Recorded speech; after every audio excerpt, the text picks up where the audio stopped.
common monomial factor. So, let us proceed now.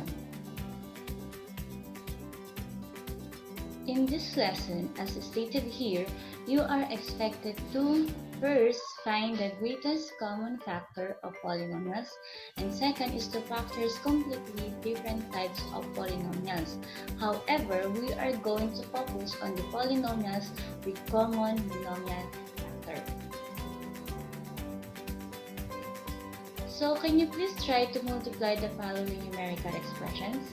Can you solve the following numerical expressions mentally? So we have here 25 times 25. Also, we have 99 times 99 times 99.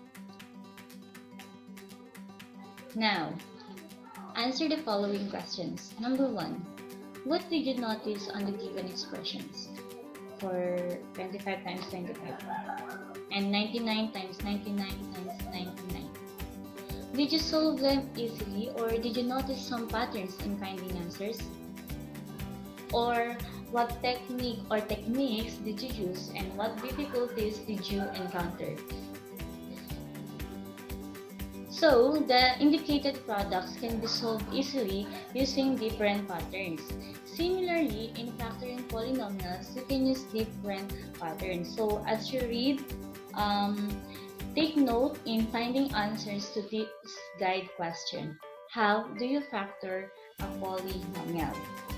So, as you can see, there are different ways on how we can factor polynomials. So, let us learn this or those ways one by one. So, starting with the common monomial factor.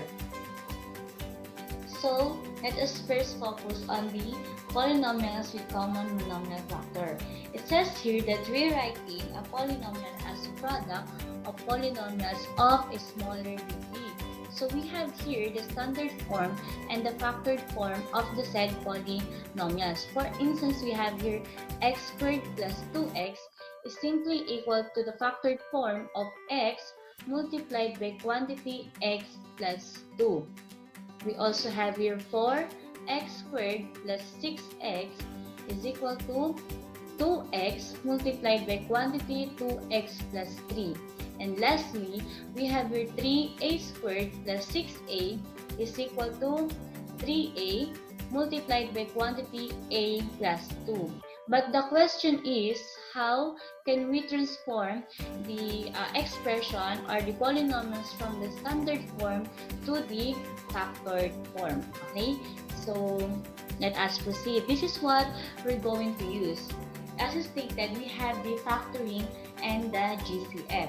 So, as far as I can remember, you already learned how to find the greatest common factor of two or more numbers or even polynomials in the first lesson. Okay, so in here, factoring is finding two or more factors of a number or polynomial. So as stated, once again, the greatest common factor of two or more monomials is the common factor having the greatest numerical factor and with variables having the least degree. Okay? Just look at the words na dapat ninyo mas tandaan. Common factor, yung pinakamataas na numerical factor nila, at pinakamababang degree naman, okay, ng kanilang variables. So, thus, the term ax to the power of n is the GCF of a polynomial if and only if, for example, the value of a is the greatest integer that divides each of the coefficients of the polynomials. And number 2 is that the n, or of course the exponent, is the smallest exponent of x in all the terms of polynomials. Okay, so let us have an example for this. So we have here 24x raised to 6 minus 12x raised to 4 minus 18x cubed or 18x raised to 3. So now, how do we factor those terms? So last time, I taught you different ways or methods on how we can find the GCF of a number of or polynomials. We can use the factoring method, different factorization or factor tree method, as well as the long division method. So, in this case, I have here the factoring method. Okay? So, pinactor natin si 24. So, meron tayong 2 times 2 is 4, times 2 is 8, times 3 is 24. Now, we have here x raised to 6. That's why meron kayong meron kayong anhin na x. 1, 2, 3, 4, 5, and 6. That's why when you multiply all those numbers and variables or constants and variables, the result will be 24x raised to 6. Another is we have here 12x raised to 4. Once again, we use the factoring method. So, let us try. So, we have here, hindi ko na ipapakita na since in the first video, you already learned that. So, you can actually watch it again so that mare-review ulit kayo. Okay? So, we have here 12x raised to 4. So, we have 2 times 2 is 4 times 3, we have 12. And then, we have the exponent 4 for the x. That's why there are 4x in here. So, remember to align all the constant and variables na magkakamukha sila. So, observing this, walang naka-align kay part of 2 kasi wala namang isa pang 2 kay 12. Okay? So, dapat tapat-tapat sila. Kailangan maging tapat. Okay? So, how about 18? This is 18x cubed. So, for 18x cubed, we have here 2 times 3 is equal to 6. Then, 6 times 3 is equal to 18. And then, we have x cubed. That's why you put it here na meron kayong tatlong x naman dito. Okay, that is 18x cubed. Okay, so moving on, as you can see, there is all of them have 2 in common. Na yung pababa ko, ano yung magkakatapat. Then followed by, okay, all of them have 3 x, then x. Okay, that's why the GCF of 24x raised to 6 minus 12x raised to 4 minus 18x cubed is simply equal to 6x raised to 3 or 6x cubed. Bakit naging 6x cubed? Look, we have here 2. Let me use the so we have here the 2 siya. Then we also have here the 3. Tapos, yung tatlo pang x dito. So, all you need to do is to multiply all those terms or numbers and variables. So, you have 2 multiplied by, hirap lang mag-drawing dito. 2 multiplied by 3. Tapos, dagdagan nyo pa si x. Okay, may x equal 2 times 3 is equal to 6. Ito siya. Then, we have yung tatlong x, kaya naging x natin is, ang exponent niya is cube. Okay, so we have your 6x raised to 3. So now, we already found out the GCF of the given polynomial. So the next thing you need to do is to divide all of the term, first term, second term, and third term to the GCF. So we have here 24x raised to 6 over or divided by 6x raised to 3 because that is our GCF. So the answer is 4x cubed. Once again, how do we get this? For the rule of law of exponents, so we have 24 divided by 6 is equal to 4. Then x raised to 6 divided by x raised to 3, all you need to do is to subtract the exponent. So we have 6 minus 3, we have here 3. Okay? So the next is please include the sign. So we have negative 12x raised to 4 divided by 6x raised to 3. So negative 12 divided by 6 is simply equal to negative 2. Followed by x raised to 4 divided by x raised to 3. All you need to once again is to subtract the exponent. So 4 minus 3 is equal to 1, but we don't need to put the exponent of 1. Automatic na po iyon. Okay? So, lastly, we have negative 18x cubed over 6x cubed. So, once again, since divide them, so negative 18 divided by 6, we have negative 3. Then, bakit wala na si x cubed kasi? Okay na yun. Parang kumbaga, it's like na-cancel na siya. Wala na kasi pinaka-natira sa kanya. Okay? So, for our answer now, the factored form of the polynomials 24x raised to 6 minus 12x raised to 4 minus 18x raised to 3 is equal to 6x cubed, which is the GCF multiplied by quantity. Ito, pagsasama-samahin natin lahat ng kanila naging quotient. We have 4x cubed minus 2x minus 3. Okay, so how do we know that our answer is correct? Just simply use the distributive property. Try to multiply the GCF to the expression on the on the parentheses. Okay, so let us try. So using the distributive property, we have 6x cubed multiplied by 4x cubed, that is 6 times 4, ayun siya, 24. Then x cubed times x cubed, we have x raised to 6. All we need to do naman in this part, if you can still remember, is the addition of the exponent. Okay, so next is we have here 6x cubed multiplied by negative 2x. That's why 6 times negative 2, we have here negative 12. Then x cubed times x, so it's like 3 plus 1, so you have here the exponent of 4. And lastly, we have here the 6x cubed multiplied by negative 3, so we have here negative 18, then x cubed. So we can say now that our answer is correct.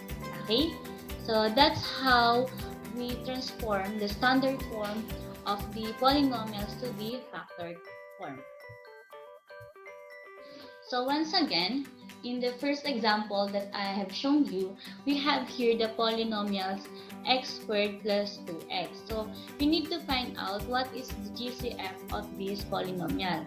Okay, di ba mayroon naman tayong pinanggit kanina. So automatically, the GCF is x, you know.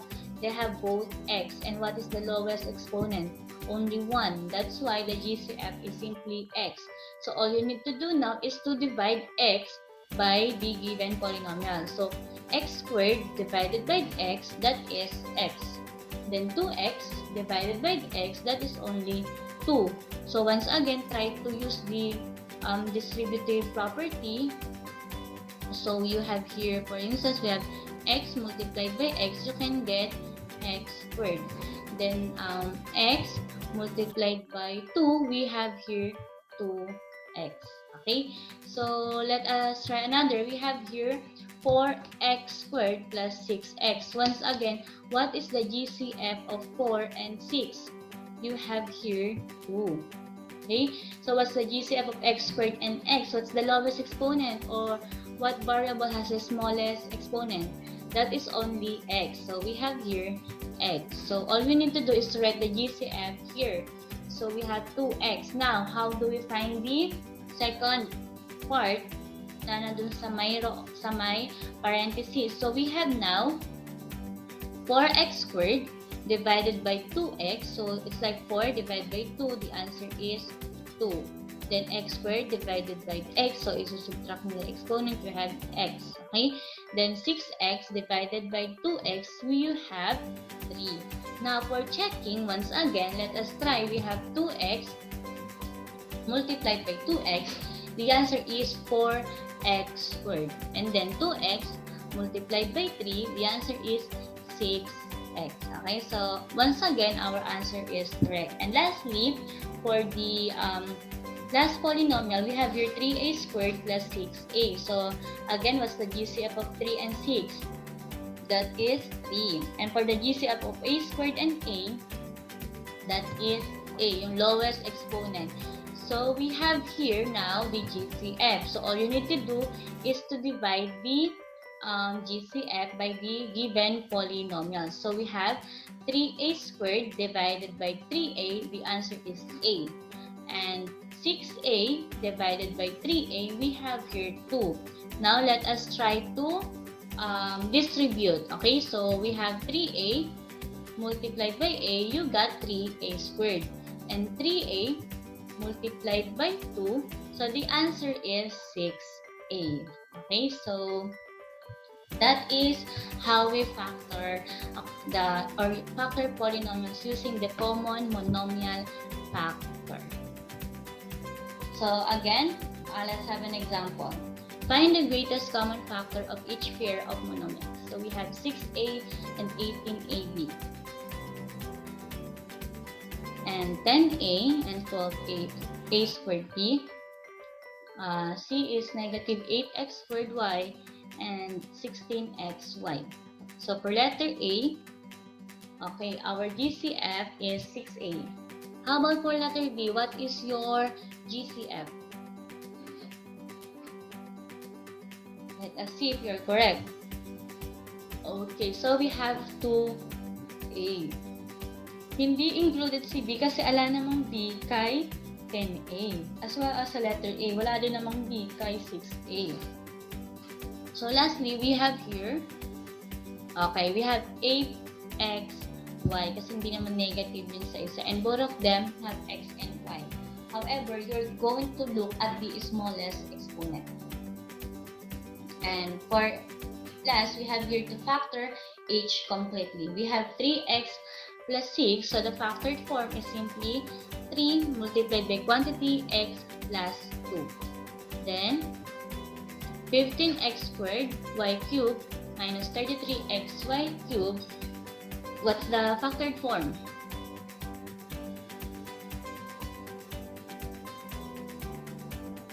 So we have here 3xy cube. Bakit x lang to? Look at the smallest. Alin ang mas mababa? X squared o x? X lang. Next, pareho silang. They have both y cube and y cube. So our answer is y cube. All you need to do is to divide the GCF to the given polynomial. So you have 5x minus 11. Just simply try to use the distributive property for you to check if your answer is correct. Okay? So for number 3, we have here to factor the greatest common monomial in each polynomials. We answer. Okay, we have x multiplied by x squared minus 7. For B, let us see. Okay, we have 5x multiplied by quantity x squared minus x minus 1. Good job. How about for letter C? You can use this, you can actually solve this by simply looking at it. If ever you master how to find the GCF. And hopefully na-master nyo siya. Okay? So the answer is negative 2x squared multiplied by quantity 2x cubed minus x plus 3.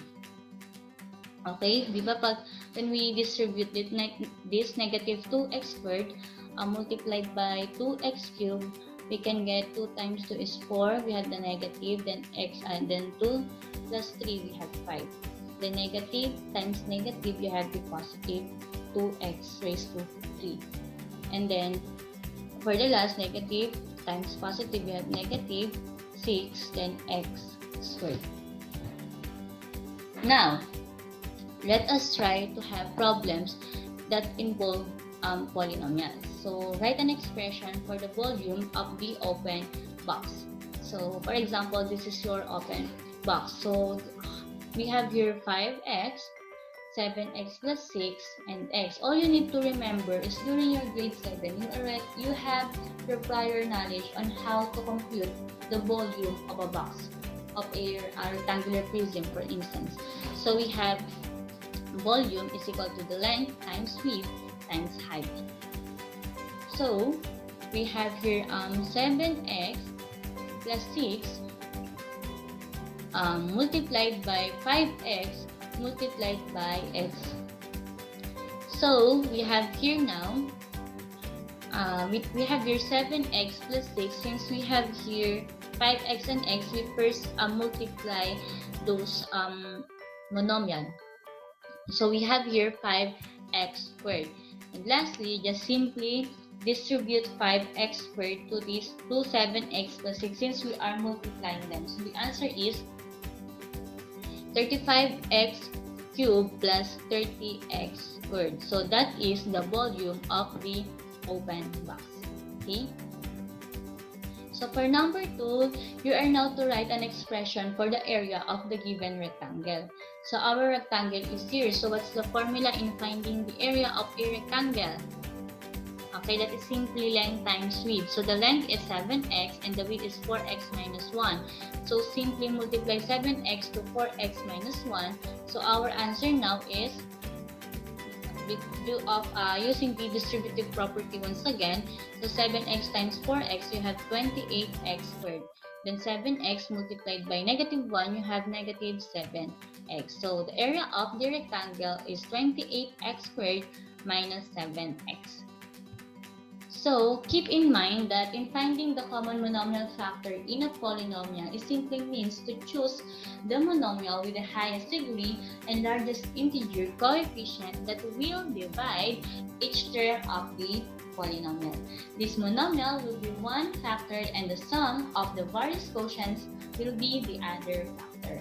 So, thank you for listening and for watching this video, and hopefully, kahit papaano, unti-unti ay natututunan ninyo kung paano ang pagka-factor ng common monomial factor. And sana matandaan ninyo since ang sa grade 8 kasi ay dire-diretso siya, kung mag-continue siya, you have to learn the first factoring method so that on the other way, kaya nyo nang mag-factor ng iba't ibang klase ng polynomials. Okay, so thank you and God bless.